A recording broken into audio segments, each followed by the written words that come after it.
I think it might be time for another shithead man from history. And on the chopping block today, we have got none other than Pablo Picasso. And I know what you're thinking, that is some low-hanging fruit, Kate. And you would be right, but I promise you, whatever you know or think you know about this man, it's worse. As with all the men featured in this series, Picasso's genius is hardly called into question here. He was, and remains, one of the most influential figures in the whole of art history.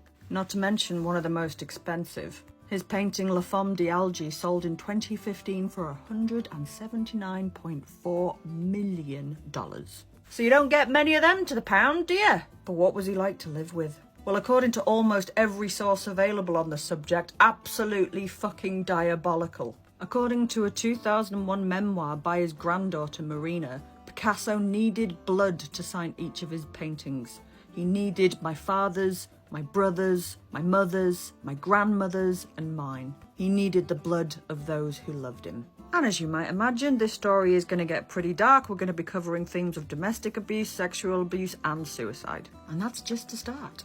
Picasso once told one of his muses and long-term mistresses, Françoise Gillotte, that women were machines made for suffering. And for him, there were only two types of women, goddesses and doormats. It has been suggested by many Picasso biographers that his fucked up attitude to women in relationships stems from childhood. Picasso was born in Malaga in Spain, and his dad was an artist too. And his dad was a notorious womanizer. In fact, he used to frequent the local brothel regularly. It was almost certainly here, around about 13 or 14, that Picasso lost his virginity, setting up a lifelong attitude of viewing sex purely as transactional. Just as a very quick aside, one of the most surprising things I learnt whilst researching this is that Picasso was only 5'4". Now, I don't place a lot of stock by height, but I know a lot of men do. Maybe that had something to do with this too. Who knows?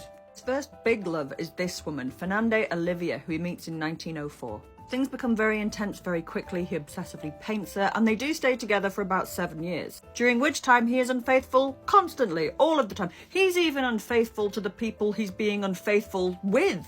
And it's a very violent relationship as well. He's very cruel, he's very controlling, he locks her in the house and won't let her out. There's a really ugly episode in 1907 when, because Fernande can't have children of her own, they go to a local orphanage and adopt a 13-year-old girl called Raymonde, only to have to return Raymonde to the orphanage a few months later after Fernande caught Picasso sketching indecent images of her. Anyway, Picasso soon tires of Fernande and takes up with this woman, Eva Goul, and of course Picasso is cheating on her the whole time as well, and she gets tuberculosis and dies in 1916. He's even sneaking out to visit other lovers while she's on her deathbed. And after she dies, he consoles himself with a string of other lovers until he meets this person, Olga Koklova, who he actually persuades to marry him in 1918. The marriage is violent and controlling, and he's cheating the whole time. They do have a son together, Paolo. And as you might expect, her mental health starts to deteriorate. Oh, and he's having an affair with 17-year-old Marie Theresa. And he managed to keep this relationship secret until 1935, probably because it was illegal. But in 1935, Marie Theresa gets pregnant. Olga, his wife, finds out and is distraught and runs away to the south of France. But Olga has some kind of mental breakdown and she becomes horrendously obsessed with Picasso to stalker-like proportions. She sends him hate mail and she follows him all around Europe. But he won't divorce her because under French law, that would mean he had to give her half of everything he owned. And by this point, he was a rich man. But by 1936, Marie had found herself being upstaged by Dora Maar, a successful photographer in her own right, and at 29 years old, almost half Picasso's age. Picasso managed to keep both women on the go for a while, but it all came to a head when they bumped into one another and Picasso told them that they would need to fight it out and he would stay with whoever was the winner. But they did. They actually came to fist blows about this. Dora Maar was victorious, and so he kicked Marie Theresa and their daughter out. But don't worry, Picasso painted this, 2 birds in a cage, to commemorate that moment. And it sold at Christie's in 2004 for just over £1 million. Unable to live without him, Marie Theresa killed herself 4 years later.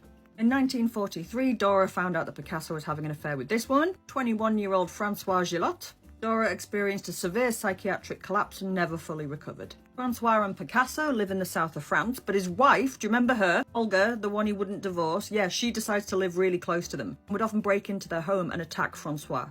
He has 2 more children with François, Claude and Paloma. Even in the 1950s, by the time he's 70, he's still having affairs. Olga eventually dies of natural causes, which means he could have been free to have married François, but he doesn't.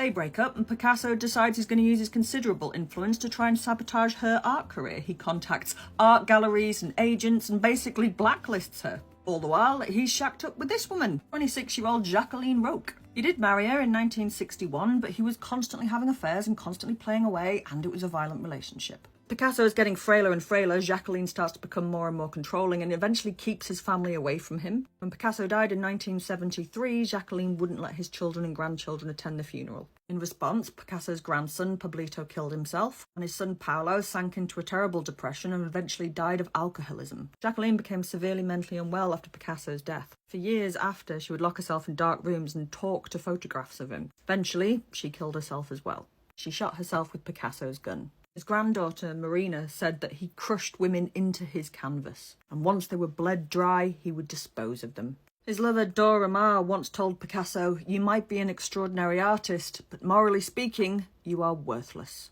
And there you go, Pablo Picasso. What a twat. But the pictures are nice. The pictures are nice.